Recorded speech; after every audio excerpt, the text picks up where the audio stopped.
What's the most valuable lesson we can teach our children? It's to equip them with the confidence, the inspiration, and the preparation they need to thrive, to nurture their financial literacy so they can make informed decisions, contributing to their communities with resilience, purpose, independence, and ultimately empower them to succeed financially and beyond.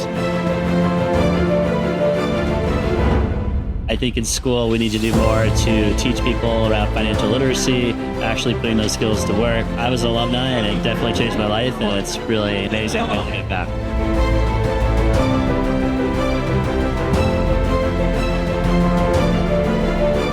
My favorite part of volunteering this company program was being a mentor. I'm just so impressed.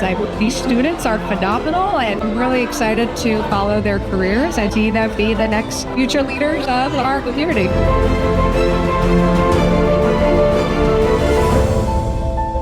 I always say that I want to mentor, I want to inspire, but I come into these things and realize that I end up being inspired. For over 100 years all over the world, Junior Achievement has not only been investing in young minds to build financial independence, but in empowering students to achieve the American dream. Simply put, we're the leaders in teaching students about money, how to earn it, save it, spend it, and share it. Our in-school programs cover essential topics such as budgeting, credit cards, loans, savings, buying a car, investing, and even how to start and run their own businesses.